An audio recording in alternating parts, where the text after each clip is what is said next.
Back Road Ministry, the board premier, Mr. Monty, coming at you live and direct. Year is going very, very fast. Almost at Thanksgiving, be Christmas, and before we know it, be 2019. Years went very, very fast. So, let's talk about it. Tekashi 6ix9ine. Tekashi 6ix9ine, and if you see the spelling of 6ix9ine, you see that he uses the numbers 6 and 9 in the spelling of 6ix9ine. Not by coincidence. If you've been following our gematria lessons, we know that 6ix9ine is a number we talk about all the time. 6ix9ine has a lot to do with pi, things coming full circle. And once again, here we are with Tekashi 6ix9ine album release part 2. So Friday, another garbage Tekashi album drops. And right before the album dropped today, if you've been looking at the news, Tekashi has been so-called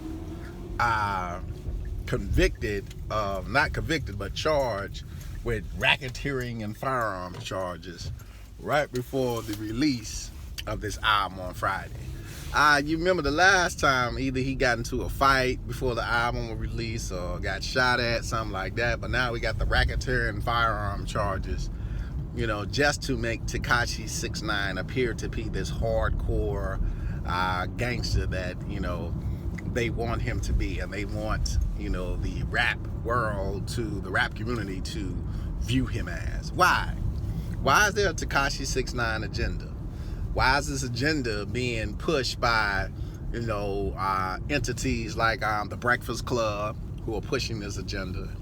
A lot of people on social media are pushing the Tekashi 6ix9ine agenda, and it's been being pushed for a long time. Tekashi pretty much came from nowhere, and the minute he popped up, he's been all over the internet. He's been on the Breakfast Club. He's been on other podcasts and radio shows, pushing this I'm a hardcore blood, I'm a criminal agenda. And it basically feeds into stereotypes. This is the elite way of kind of pissing on certain people. And here they piss on African Americans and Hispanics by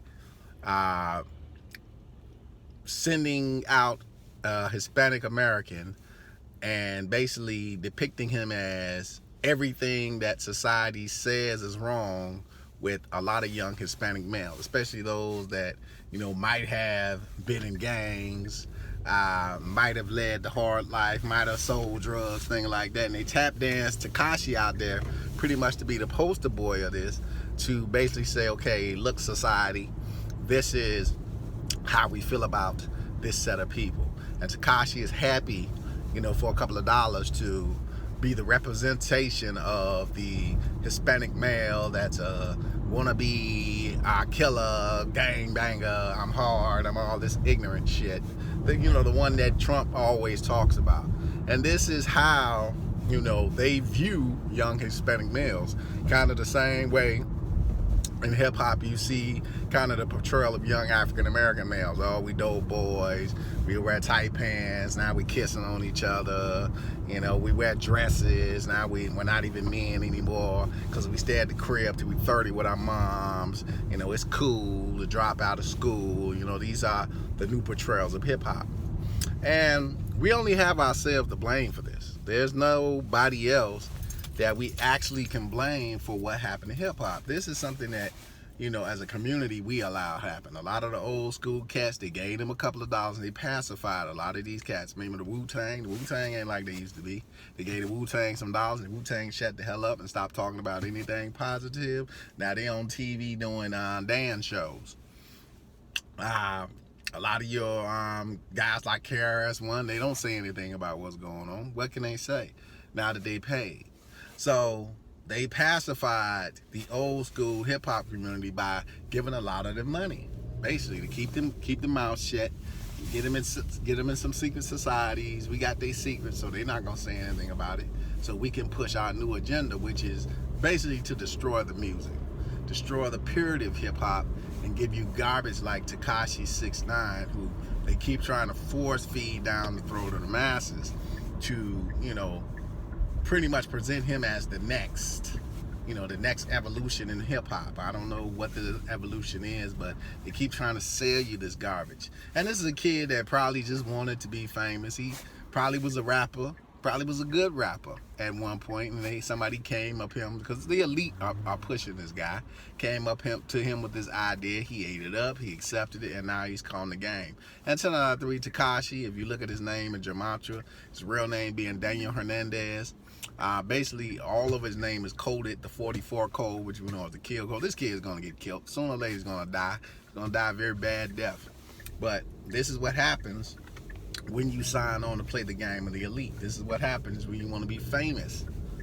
And the fame that the elite promise you is not the fame you want. It's kind of that fame that the devil promised Jesus when he took him on top of the hill. If you read the story, that story in the Bible where the devil is supposed to take Jesus on top of the hill and show him, okay, I can give all this to you if you just bow down.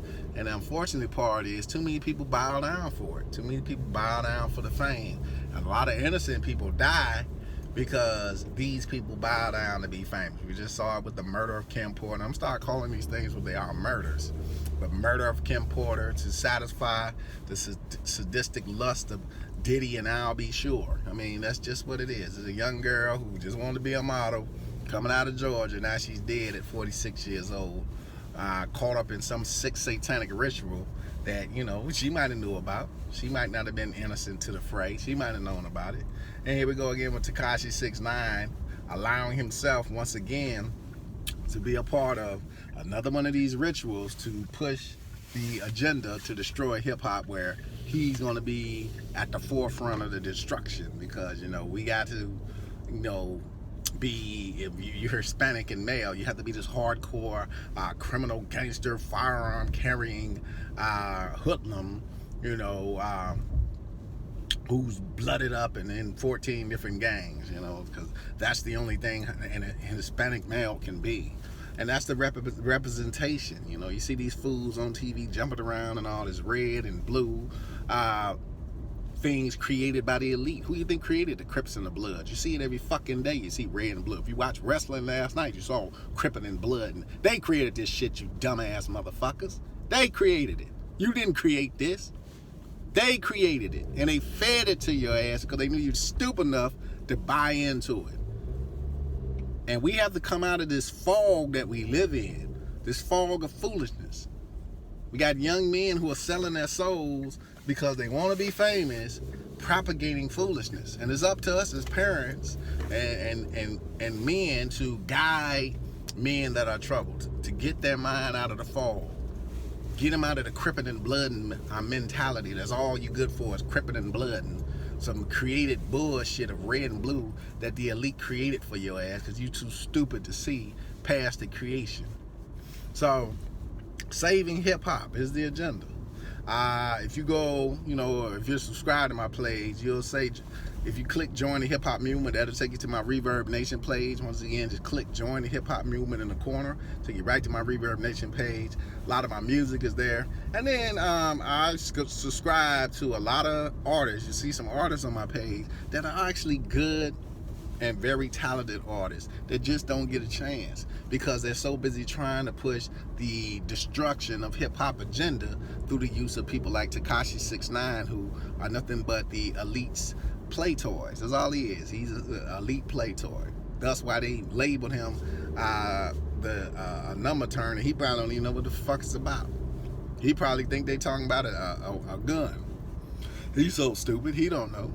So, getting the young minds retrained, getting the young mind refocused, and not allowing people, the elite in the music industry, to continue to profile and label our youth, be it African American youth, be it Hispanic youth, be it youth, poor Caucasian youth. We see things like Machine Gun Kelly gets on there with this tattooed up, and it's all right to tote guns and get high mentality, coming out of Ohio, one of the biggest states where the opium epidemic is just destroying the state. But they make these guys play into this because they tell them, well, this sells, and if you do this, we're gonna make you famous. And they never really get, they never get that big. And there's only one place it's gonna go at the end of the day. When they done with you, they're gonna blood sacrifice you. They're gonna move on to the next fool. It happens to all of them. If you sign a contract with these fools, I hope you're not stupid enough to be telling them, yeah, I die at this certain time. I die for you because, you know, I need this thing. Now, usually the thing is something that has no value. Mr. Moxie, Back Row Ministry. Let's keep saving hip-hop. Click my Join Hip Hop Movement button in the corner. It'll take you to the Reverb Nation page where you got music and you got other artists that are trying to be positive in hip-hop.